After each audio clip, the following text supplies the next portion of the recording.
সামনেই গরমকাল আসছে, এই গরমে এরকম হালকা পাতলা তিতের ঝোল খাওয়া খুবই উপকারী, তাই আমি আপনাদের সাথে শেয়ার করব। বাই দ্য ওয়ে, আমি মীরা, আপনারা দেখছেন রেনবো কিচেন। দেখুন আমি একটা কড়াই বসিয়েছি, কড়াইতে সাদা তেল দিয়ে দিয়েছি।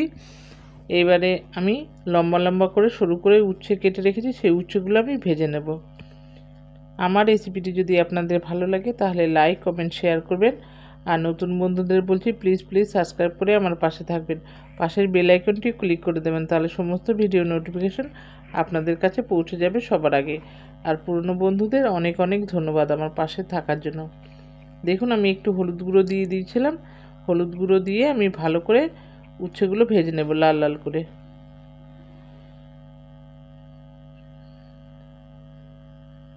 খুবই সিম্পল রান্নাটা, ভীষণই উপকারী। দেখুন উচ্ছেগুলো ভাজা হয়ে গেছে, আমি তুলে নিলাম। এবার আমি ডালের বড়িগুলো ভেজে নেব।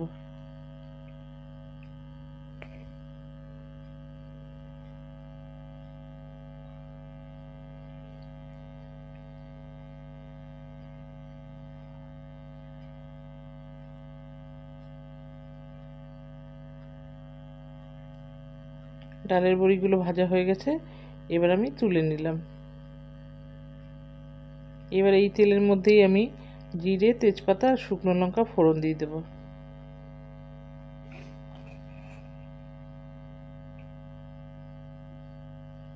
ফোড়নটা থেকে ভালো সুগন্ধ বেরোলে আমি আলু দিয়ে দেবো। আলুগুলো একটু ভাজা ভাজা করে নেব।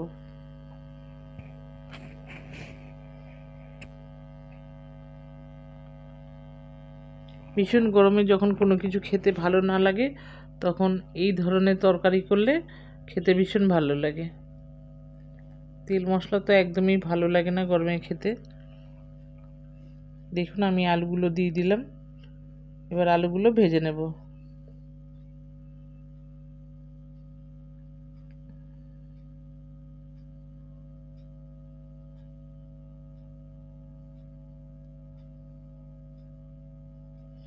আমি আদা কাঁচা লঙ্কার পেস্ট দিয়ে দিলাম, দিয়ে একটু কষিয়ে নেব।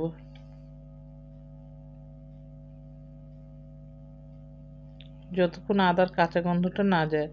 এবার আমি অল্প জল দিয়ে দিলাম, কারণ গুঁড়ো মশলা দেব।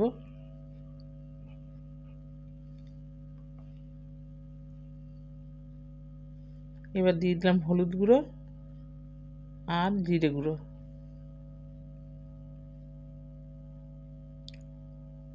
এবার দেবো টমেটো কুচি আর দিয়ে দেবো সজনে ডাঁটা,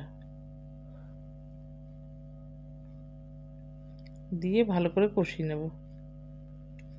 সমস্ত কিছু খুব ভালো করে কষিয়ে নেব।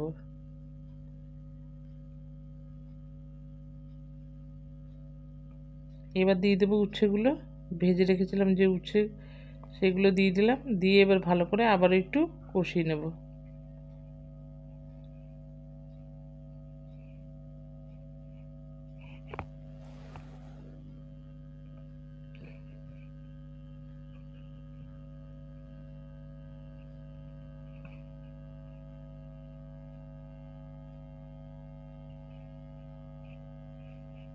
কষানো হয়ে গেছে, এবার আমি প্রয়োজন মতো জল দিয়ে দিলাম। একটু জল বেশি দেব, কারণ ঝোলটা পাতলা হবে।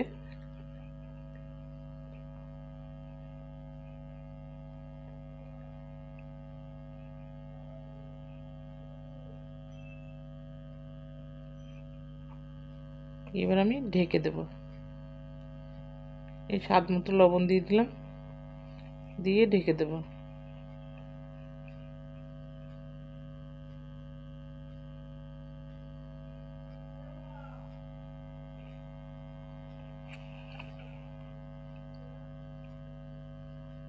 দেখুন ঝোলটা ফুটে গেছে।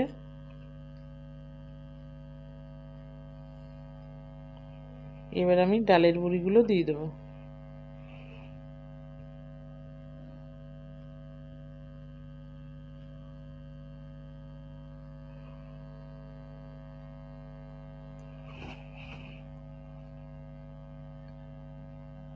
আবারও আমি ঢেকে রাখলাম।